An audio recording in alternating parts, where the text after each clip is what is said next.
Hello, welcome friends to Read Through the Word. My name is Dawn and super great to be here with you today. Today is Saturday, February 1st. We are in February and continuing on in the Old Testament.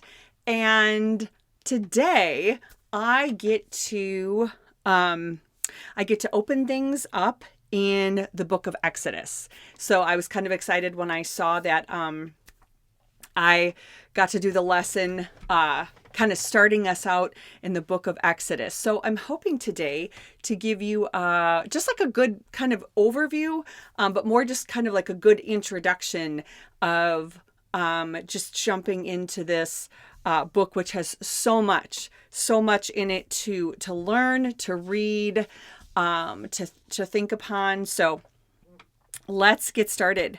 Our key verses today are coming from Exodus chapter 4, verses 10 through 12.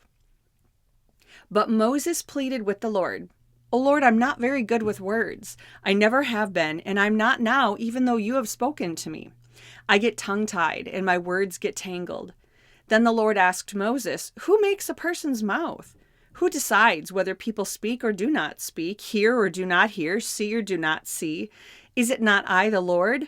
Now go, I will be with you as you speak, and I will instruct you in what to say." That's going to be, I'm going to give you a bunch of sort of background and different things into the historical time and into these first sort of 4 chapters here, but we're going to wrap it up and we're going to all tie it together with that verse. So let's talk a little bit about the actual historical standpoint. From the IVP Bible Background Commentary, it says the book of Exodus maintains the anonymity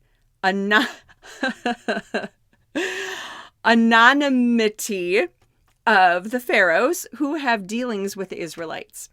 Since Egyptian records have preserved no account of the Israelites' presence, enslavement, or exodus, identifying their pharaohs can only be attempted by using vague hints contained in the narrative.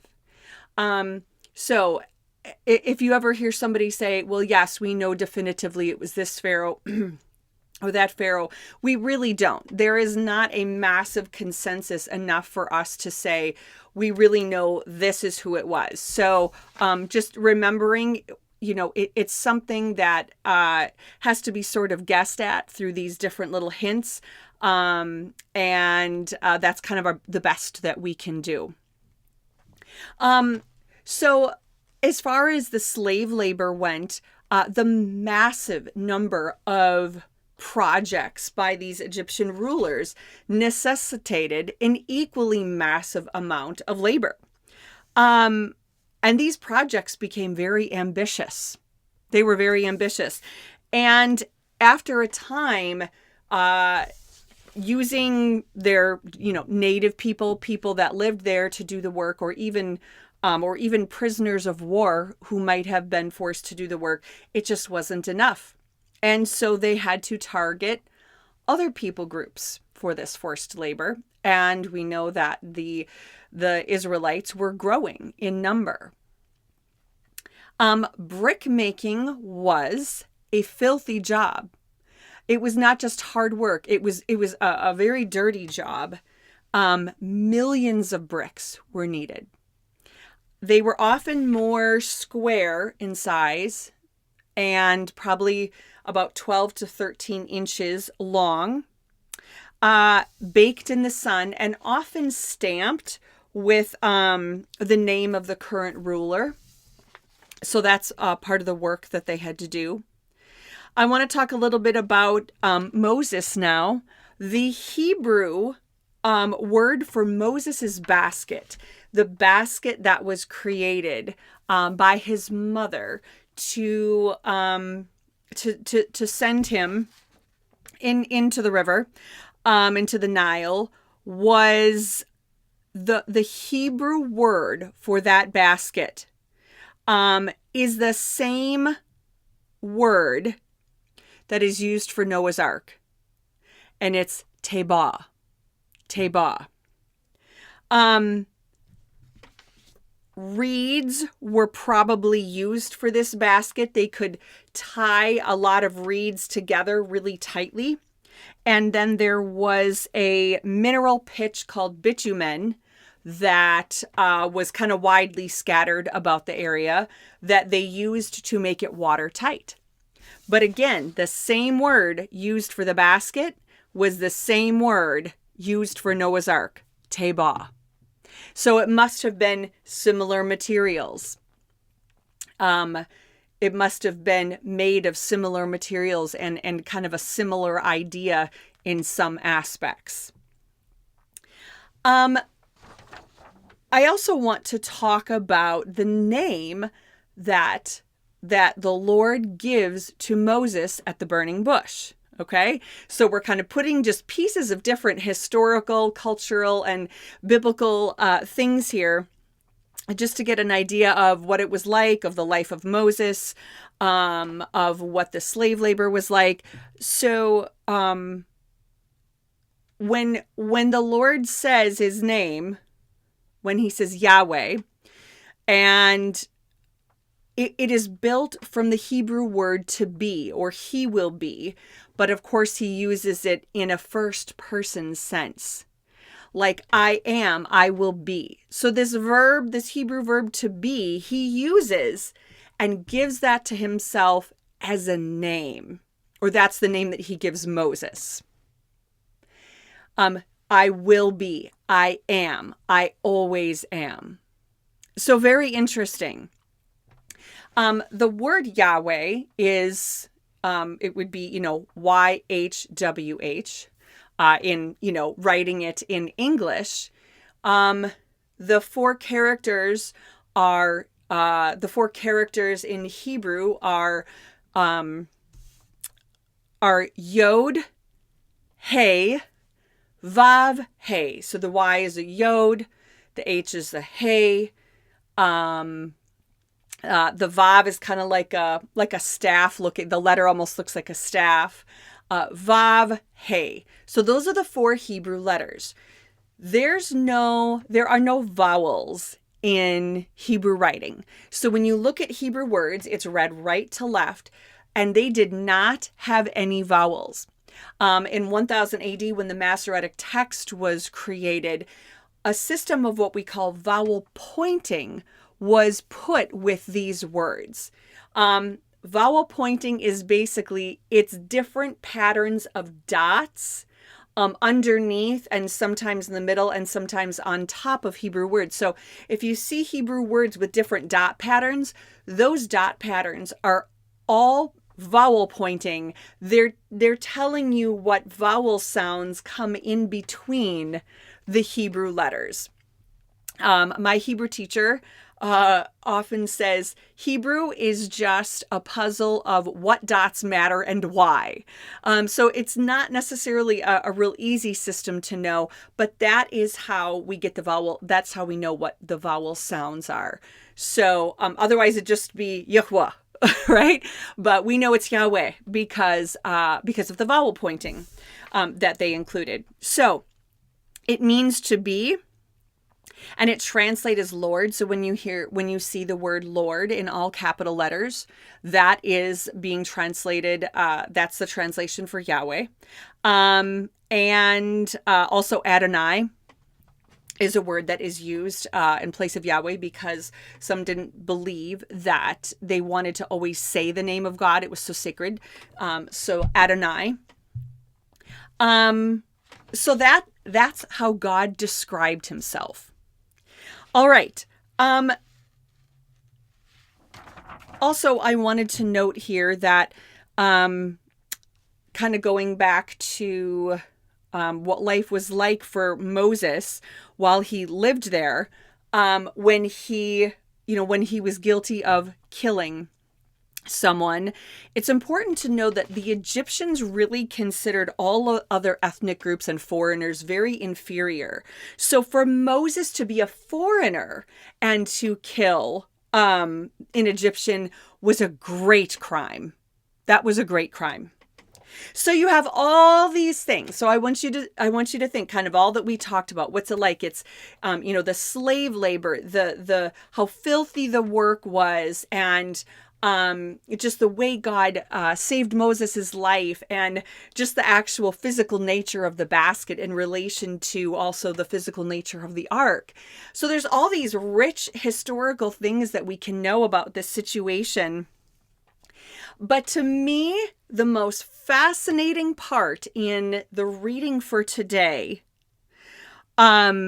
was the key verse, what Moses said. Because remember I said we're going to bring it all back to this key verse. We're going to give you this picture of what life was like, of what Moses was like, of how God communicated with him. So we have that picture. And this verse about Moses pleading with the Lord that he just can't talk in front of Pharaoh. So here's something interesting. In Acts 7, chapter 7, verse 22, when Stephen's giving a speech to the Sanhedrin, he says, Moses was taught all the wisdom of the Egyptians, and he was powerful in both speech and actions. Also, this was an interesting fact to me. Because Moses grew up in Pharaoh's court, it would have afforded Moses the privilege of like the best, most excellent education. He would have been taught literature, scribal arts, warfare, and rhetoric. Rhetoric, the art of being able to fluently speak. And Egyptians highly prized being skilled in rhetoric in their society. That's fascinating to me. So when Moses gets to, when Yahweh confronts him from the burning bush and Moses says, I can't speak, he literally had a lifetime of the most excellent education he could possibly get. And he definitely would have been trained in some kind of rhetoric, in having fluent, being able to speak fluently, to speak intelligently. That part is so funny to me. And in Acts 7, I don't know where Stephen gets his information, but he's saying Moses was powerful in speech. And so I have to ask, did he really have trouble? Or was that just his opinion of himself? Would he have done just fine? In other words, was his evaluation of his skill, was that what actually really was? Was that an objective evaluation? Or is that just how he felt about that skill, the skill of being able to speak fluently? I don't know. I think it's also interesting that after God says, you're going to do this, Moses like, no, and so he's kind of arguing with God, and God says, all right, well, Aaron can speak. And I think that's really interesting. I actually didn't even notice that till a few years ago. How crazy is that? But when you start reading through Moses's confrontations with Pharaoh, notice how many times it's actually Aaron talking. That Aaron talks to Pharaoh. Now, that doesn't happen the whole time, but it happens quite a lot. So, did Moses really struggle in this area? Or was he just so nervous about it, or so, I want to say insecure, but that's not maybe the right word. Did he really have so much internal fear about this that it was something that was a definite issue? Or did he do just fine? And so we're not really sure if God's saying, look, go despite whatever weaknesses you have. Or was God thinking, you're fine, just go do it? That's a perspective I haven't thought of before.